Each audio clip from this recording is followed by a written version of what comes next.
Next purchase consideration. Aggregate of shares and other securities issued and the payment made in the form of cash and other assets by the transferee company to the shareholders of the transfer company. എന്ന് പറഞ്ഞാൽ എന്താണ്? വാങ്ങിയ company വിറ്റ കമ്പനിയുടെ share ഹോൾഡേഴ്സിന് cash ആയിട്ടോ share ആയിട്ടോ securities ആയിട്ടോ കൊടുക്കുന്ന ടോട്ടൽ എമൗണ്ടിനെയാണ് പർച്ചേസ് കൺസിഡറേഷൻ. അതായത് പർച്ചേസ് പ്രൈസ് അത് ഷെയർ ആയിട്ടോ താഴെ കൊടുത്തിട്ടുണ്ട് കൺസിഡറേഷൻ മേ ബി ഷെയർ ആയിട്ടോ സെക്യൂരിറ്റീസ് ആയിട്ടോ ക്യാഷ് ആയിട്ടോ അല്ലെങ്കിൽ ഇക്വിറ്റി ഷെയർ ഹോൾഡേഴ്സിന് മാത്രമായിട്ടോ എങ്ങനെ വേണമെങ്കിലും ആ പേയ്മെൻറ്റ് നമുക്ക് നടത്താം. ആ പർച്ചേസ് കൺസിഡറേഷൻ കാൽക്കുലേറ്റ് ചെയ്യാൻ മെയിനായിട്ട് 4 മെത്തേഡ് ഉണ്ട്. അതിലൊന്നാണ് ലംസം മെത്തേഡ്. ലംസം മെത്തേഡ് എന്ന് പറഞ്ഞാൽ ഫുൾ എമൗണ്ട്, അതായത് 10 ലക്ഷത്തിന് വാങ്ങിച്ചു, ഇപ്പോൾ ഇവിടെ എക്സാമ്പിൾ കൊടുത്തേക്കുന്നുണ്ട് 25 ലാഖിന് വാങ്ങിച്ചു, അതായത് നമ്മളുടെ പർച്ചേസ് പ്രൈസിൻ്റെ ടോട്ടൽ നമ്മളോട് പറഞ്ഞിട്ടുണ്ടാവും. അതാണ് lump sum method.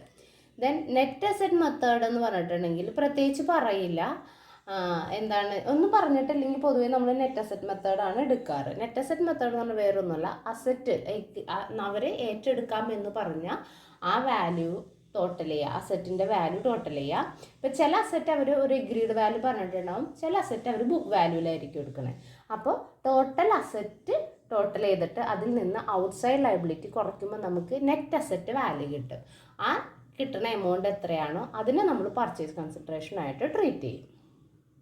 Next net payment method. Net payment മെത്തേഡിൻ്റെ പ്രത്യേകത എന്താണെന്ന് വെച്ചിട്ടുണ്ടെങ്കിൽ നമ്മളോട് പറയും ഷെയർ ആയിട്ട് എത്ര കൊടുത്തു, പ്രിഫറൻസ് ഷെയർ ആയിട്ട് എത്ര കൊടുത്തു, ക്യാഷ് ആയിട്ട് എത്ര കൊടുത്തു, അങ്ങനെ കൊടുത്ത ഡീറ്റെയിൽസ് പറയുമ്പോൾ ഷെയർ ആയിട്ട് എത്ര കൊടുത്തു എന്നുള്ളത് നമ്മൾ എടുത്തെഴുതും, പ്രിഫറൻസ് ഷെയർ ആയിട്ട് കൊടുത്തത്, ക്യാഷ് ആയിട്ട് കൊടുത്തത്, അങ്ങനെ കൊടുത്ത എമൗണ്ട് ആ പേയ്മെൻറ്റ്സ് നമ്മൾ ടോട്ടൽ ചെയ്തിട്ട് പർച്ചേസ് കൺസിഡറേഷൻ കണ്ടുപിടിക്കുന്ന മെത്തേഡാണ് net payment method. Payments made to the shareholders of the transfer company. Purchase consideration എങ്ങനെ കാൽക്കുലേറ്റ് ചെയ്യണത്, എന്തൊക്കെയാണ് പേയ്മെൻറ്റ് നടത്തിയത് അതെല്ലാം ടോട്ടൽ ചെയ്തിട്ട് പർച്ചേസ് കൺസിഡറേഷൻ കാൽക്കുലേറ്റ് ചെയ്യും. അടുത്തൊരു മെത്തേഡാണ് ഷെയർ എക്സ്ചേഞ്ച് മെത്തേഡ്.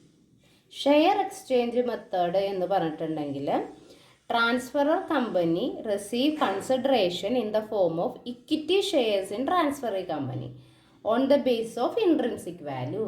ട്രാൻസ്ഫറി കമ്പനിയുടെ ഷെയർ ആയിട്ട് ട്രാൻസ്ഫറർ കമ്പനി കൺസിഡറേഷൻ സ്വീകരിക്കുകയും അത് വാല്യൂ ചെയ്യുന്നത് ഇൻട്രിൻസിക് വാല്യൂ മെത്തേഡിലാണ്.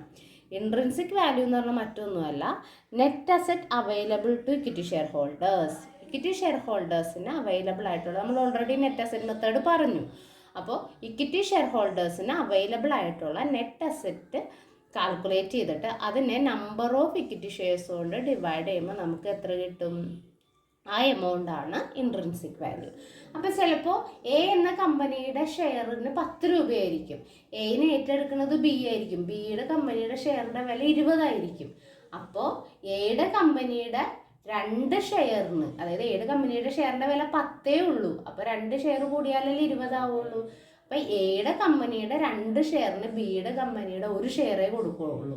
കാരണം എന്താ, അവരുടെ ഷെയറിൻ്റെ വില എത്രയാണ്, 20 രൂപയാണ്, നമ്മുടെ ഷെയറിൻ്റെ വില 10 ആണ്. എ എന്ന് പറഞ്ഞ കമ്പനിയുടെ ഷെയറിൻ്റെ വില 10 ആണ്. അപ്പോൾ എയുടെ കമ്പനിയുടെ 2 ഷെയർ കൂട്ടിയാൽ അവരുടെ 1 ഷെയർ ആവുള്ളൂ. അപ്പോൾ ആ രീതിയിൽ എക്സ്ചേഞ്ച് ചെയ്യുന്നതിനെയാണ് ഷെയർ എക്സ്ചേഞ്ച് മെത്തേഡ് എന്ന് പറയുന്നത്, അല്ലെങ്കിൽ ഇൻട്രിൻസിക് വാല്യൂ മെത്തേഡ് എന്ന് പറയുന്നത്.